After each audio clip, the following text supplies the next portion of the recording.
Does milchama require a melech? Now, we have many examples that Am Yisrael, unfortunately, had to fight even lacking national leadership. Shoftim were basically one-time leaders on an almost national scale. You look closely at the book, you see that sometimes there are shoftim of only particular tribes. For example, when it says Devorah and Barak went to fight the remnants of the Canaanim, did all the tribes go out? No. Devorah actually says this, Barak, you get particular tribes to fight with you. Same thing with Gidon. Gidon didn't have Bnei Ephraim helping him. Neither did Yiftach also. And Shimshon fought alone. So sometimes we have to fight. It also says that in Eli's time, there was a war. Eli watched as the Ark of the Covenant was taken out from Shiloh, and his sons went to, I guess, carry it. They were in charge of it. They were the main Kohanim at the time. It does not tell us who the leader of that battle was. Eli was a shofet. He was 98 years old and decrepit at that point. So who was the one who went out at the head of Am Yisrael? Let's fight the Plishtim. By the way, suffered a defeat. We do not know. We don't even know if there was. It was ragtag.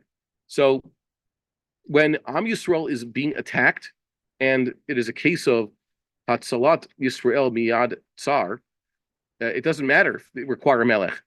We have to defend ourselves and say, oh, we don't have a king. We don't have a national leader. We don't have a Yeshua. We don't have a shofet. We don't have a Navi. Therefore, we should just lay down our arms and line up and march over to Auschwitz or Babi Yar and let them kill us.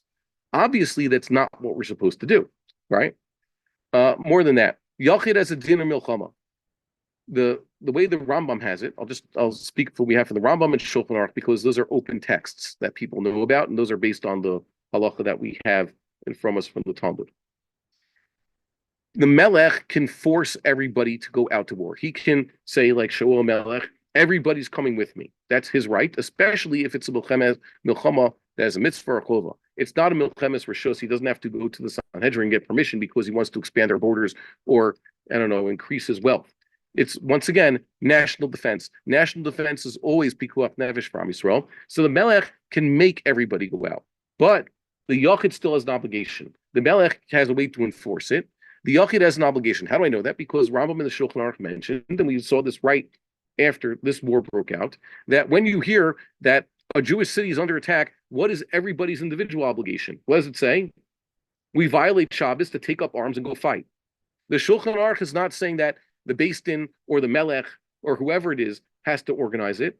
The Shulchan Aruch says you, every Jew, and this was why I felt so ashamed about what happened on October 7th. No one called me. I had my phone with me. I got some messages from the Moatzah, but as far as I knew, no one was asking me for anything, and I didn't know anything. But if I had known, I would have. I didn't have a weapon at the time, but I would have given rides to soldiers. I had an automobile at my disposal. I should have given rides to people there, or I should have somehow begged a gun, stolen a gun from something, and gone into there. We all had an obligation to go and fight then. Officially speaking, the IDF only officially reacted 8 hours afterwards.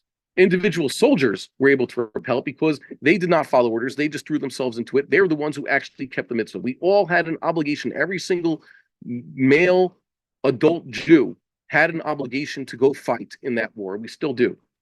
I think the whole idea of conscription and IDF and all that is a political sinas chinam game. We all have an obligation to fight for Am Yisrael. The problem is, well, you're supposed to be Michal Shabbos to fight wars. Yeah, I know that. That's what Shulchan Aruch says. What are you supposed to do? Okay, Shulchan Aruch. Yeah, you saw it. It's two places in the Shulchan Aruch. Hence the Rambam. You're late to the party. We went over the sources. Just trust me. It's in the Shulchan Aruch. You have you're supposed to fight wars. It's pikuach nefesh. Once you get into a war and to save Am Yisrael, you can't say, well, it's a war. It's Shabbos, so I'm not going to get in my car. Wait until after, so before taking up arms and or getting on my horse as it was in the olden days. So that's a problem. We were disconnected from that. We all have an obligation to do this. I was going to say something about that. There's an idea when you study libertarian and related political philosophies, they talk about the monopoly of force, that the state in certain systems is believed to have a monopoly on lawful use of force. They have a police force, they have the army. The problem with the Jewish people accepting such an idea is that what if the state doesn't know how to use that force? What if it has a corrupt judicial system? The judges command the police. So the police are not going to actually enforce a just law. They're petty, or the judges are petty. They enforce the law selectively, or they don't even enforce the law. They're just like those third world countries where it's just roving gangs. So that's a problem. Or what do you do when the Jewish ruler does not use the Jewish army in the right way?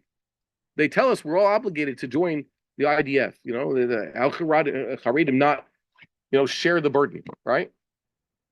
And the answer is the army being used in a Torah way?